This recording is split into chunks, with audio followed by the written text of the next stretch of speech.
Good morning students, my name is Aakash Shrivastava. आप सभी लोगों का Gopal Vidyalaya intermediate college English medium के यूट्यूब चैनल पर स्वागत है। मैं आज आप लोगों को डायरेक्ट एंड इनडायरेक्ट पढ़ाने जा रहा हूं।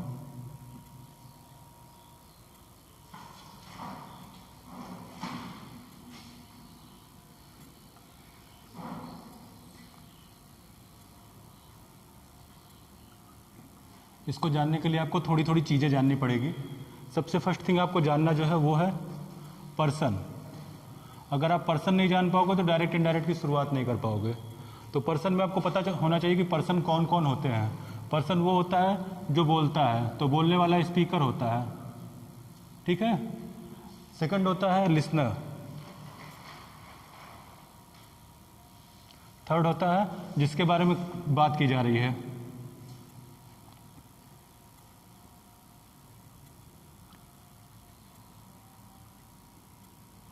अगर हम इन तीनों बातों को ध्यान दें तो ये फर्स्ट जो होता है इसी को हम लिखते हैं फर्स्ट पर्सन। क्या लिखते हैं? फर्स्ट पर्सन लिखते हैं, ठीक है। देखिए ये फर्स्ट पर्सन हो गया, इनको कहेंगे हम ये सेकंड पर्सन होते हैं। थोड़ी थोड़ी बातें ध्यान दीजिएगा। थर्ड पर्सन अगर देखा जाए तो ये थर्ड पर्सन आपका, और अब आप देखिए ये दो तरीके के होते हैं। पहला होता है आपका सिंगुलर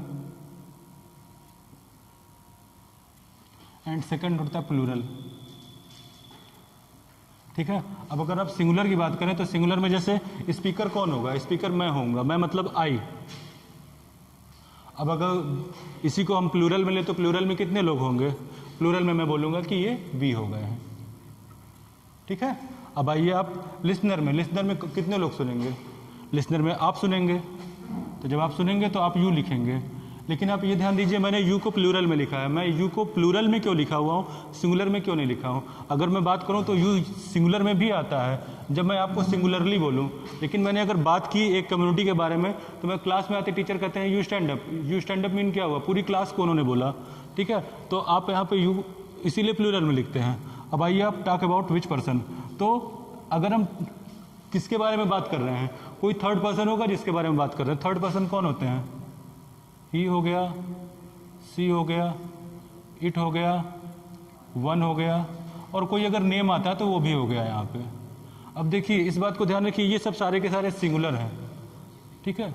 अब अगर आप बोलिए इनको सिंगुलर बोलेंगे तो आप ही को ध्यान दीजिए। ही आपका जो आता है ये आपका आता है मेल के लिए। सी आता है आपका फीमेल के लिए। इट आता है आपका न्यूटर के लिए, या फिर आप कह दीजिए नॉन लिविंग के लिए, ओके। अब इसके बाद आइए प्लूरल में। प्लूरल में हम बोलेंगे तो बोलेंगे दे के लिए, ओके। अब देखिए जैसे आपको बोलना है सिंगुलर, तो सिंगुलर में आपको आई ही लगाना है। आई को लगा के आप कैसे यूज करोगे?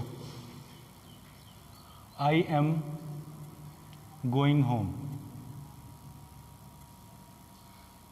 अब देखिए इसी को आप अगर प्लूरल में बोलोगे, आप एक कम्युनिटी के साथ बोल रहे तो क्या बोलोगे? We are going home, okay. अब अगर आप इसी को क्वेश्चन मार्क बनाइए तो आई को हटा दीजिए, वी को हटा दीजिए। Who is going home, okay. तो ये सेंटेंस ध्यान देना पड़ेगा। ऐसे लिसनर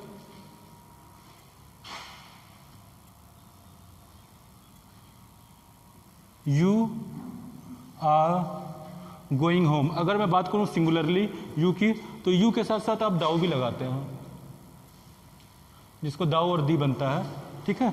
ध्यान दीजिएगा। इसके बाद ही सी इट मैंने बताया, he is going home, is he going home. अब थोड़ा सा ध्यान दीजिएगा, मैं डायरेक्ट इनडायरेक्ट लिख के आपको जो पर्सन बता रहा हूँ इसका रीज़न क्या है, क्योंकि पर्सन का एक द बेस्ट रोल होता है डायरेक्ट इनडायरेक्ट बताने में। आइए आगे और देखते हैं। इसको राइट डाउन कर लीजिए।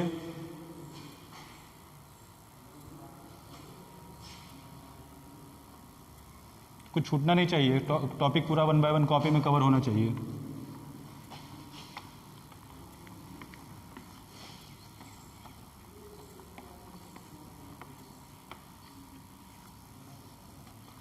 अब आइए आप इसके बाद टेंस देखिए। टेंस आपके कितने टाइप के होते हैं? टेंस आपके 3 टाइप्स के होते हैं। अब फर्स्ट हम अगर बात करें तो फर्स्ट हम कहते हैं कि पास्ट टेंस फर्स्ट आता है, फिर आता है प्रेजेंट टेंस, फिर आता है फ्यूचर टेंस। अब आपको ये भी ध्यान देना पड़ेगा, इन सब के हर के 4 पार्ट्स होते हैं।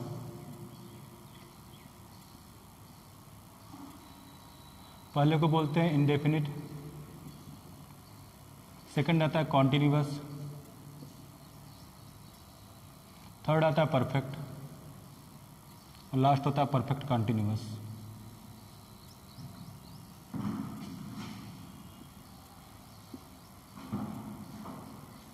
अब थोड़ा सा देखिएगा, हर में भी 3 पार्ट्स होते हैं, इसको नोटिस रखिएगा। इन सब के भी हर के 3 पार्ट्स होते हैं, ये नोटिस रखिएगा। इनके 3 पार्ट्स कौन कौन से होते हैं? Affirmative, negative and interrogative. अब आपको जब पढ़ना पड़ेगा, मेरी लाइन से परेशान मत होइएगा, जब पढ़ना पड़ेगा आपको तो आप कैसे पढ़ोगे? Past indefinite tense affirmative sentence, तो आप इसको कैसे लिखोगे? जैसे मैंने बोला ही केम टू मी, मतलब वो मेरे पास आया। तो आपने जब इसको पहचानना है, आपको इसीलिए टेंस का आपको प्रैक्टिस करना पड़ेगा, क्योंकि मैंने क्लास इंटरमीडिएट लिखी है, तो आपको ये नोटिस रखना पड़ेगा। टेंस आपने प्रीवियस क्लासेस में पढ़ लिया, इसको आपको रिवाइज करके रखना है, क्योंकि ये छोटी छोटी चीज़ें आपको 1 बाय 1 जरूरत पड़ेंगी डायरेक्ट एंड इनडायरेक्ट में। अब हम डायरेक्ट इनडायरेक्ट की तरफ बढ़ेंगे। थोड़ा सा आपको आज हम बता देते हैं डायरेक्ट इनडायरेक्ट, जिससे आपको पता रहे कि चीज़ें क्या हैं।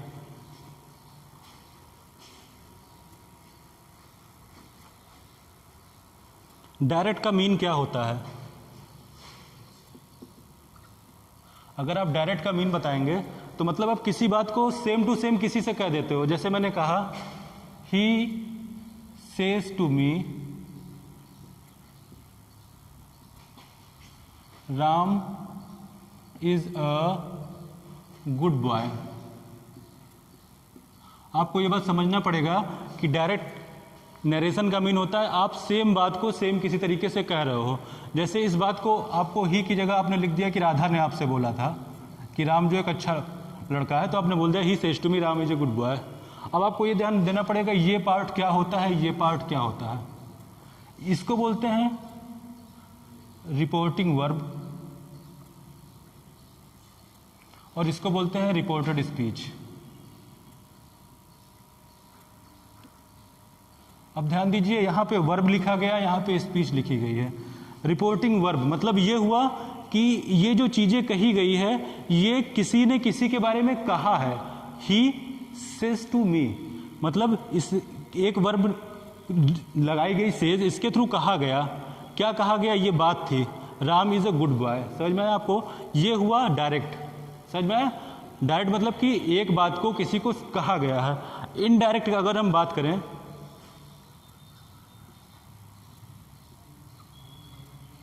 अगर हम इसी बात को इनडायरेक्ट में कहेंगे तो क्या कहेंगे?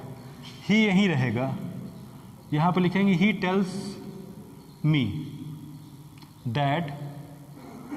अब देखिए Ram is a good boy लिखा हुआ है, मैंने कहा he tells me. He tells me मैंने चेंज कर दिया। मैंने क्यों चेंज कर दिया? क्योंकि इस बात को अब मैंने किसी से कहा कि वो मुझसे कहता है कि राम एक अच्छा लड़का है, Ram is a good boy. थोड़ी थोड़ी चीजें और पढ़नी है आपको इसके साथ साथ रिवीजन करने हैं पार्ट्स ऑफ स्पीच का भी। आप रिवीजन क्या करके रखोगे? पार्ट्स ऑफ स्पीच का। अब पार्ट्स ऑफ स्पीच का अगर आप रिवीजन कर लोगे तो आपको बहुत सी चीजें समझ में आएंगी। छोटी छोटी चीजें हैं जो डायरेक्ट इनडायरेक्ट पढ़ने, क्योंकि ये बहुत ह्यूज टॉपिक है, आपको 1 बाय 1 कवर करोगे तभी पूरा कवर कर पाओगे। पार्ट्स ऑफ स्पीच कवर करिए। पार्ट्स ऑफ स्पीच में कौन कौन से टाइप होते हैं? आपको टोटल 8 टाइप्स को डिफिनीशन के पीछे नहीं परेशान होना है, आपको एक सेंटेंस लेना है। जैसे मैंने एक सेंटेंस लिया for example,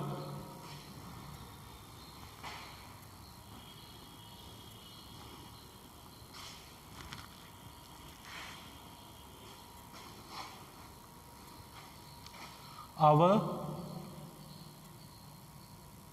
president is working with us day by day with greatness. समझ में आई आपको बात? अब देखिए, छोटी सी बात है, मतलब हमारे प्रेसिडेंट जो हैं ये अपना काम क्या कर रहे हैं, डे बाय डे अपने काम को बढ़ाते चले जा रहे हैं और अच्छे से कर रहे हैं। तो अब देखिए आपको क्या पहचानना है। सबसे फर्स्ट थिंग, आवर प्रेसिडेंट है क्या? आवर प्रेसिडेंट हमारा सब्जेक्ट है। अब ये सब्जेक्ट में कौन सा पार्ट है? पार्ट्स ऑफ स्पीच में आप ढूंढिए इसको। और प्रेसिडेंट हमारा प्रोनाउन के रूप में लिया गया है, क्योंकि एक्चुअल में प्रोनाउन क्यों है? क्योंकि अगर हम इसको नाउन बोलेंगे तो प्रेसिडेंट का नेम लिखना पड़ेगा हमको ये जानना पड़ेगा इसको क्या कहते हैं। इसको क्या कहते हैं? इज क्या है? इज आपका हेल्पिंग वर्ब है। क्या है? हेल्पिंग वर्ब है। ये आपका मेन वर्ब है। ओके। आपका विथ क्या है? आपका अस क्या है? विथ हमारा क्या है? विथ हमारा प्रीपोजिशन है। अस क्या है? अस हमारा पॉजेसिव प्रोनाउन है। हमारा डे बाय डे क्या है? डे बाय डे हमने एक लगा दिया आपका वोकैब। विथ हमने फिर से लगाया। ग्रेटनेस क्या है? ग्रेटनेस एक नाउन का पार्ट है जिसको एब्स्ट्रैक्ट नाउन कहते हैं। तो आपको जब ये रिकॉग्नाइज करना सीख जाएंगे तो आपको पता होगा कि नरेशन में कौन सी चीज़ कैसे चेंज करनी है। ठीक है, इसको पढ़िए, आप लोग रिवीजन करिए। एक दिन रिवीजन का समय दे रहे हैं आपको।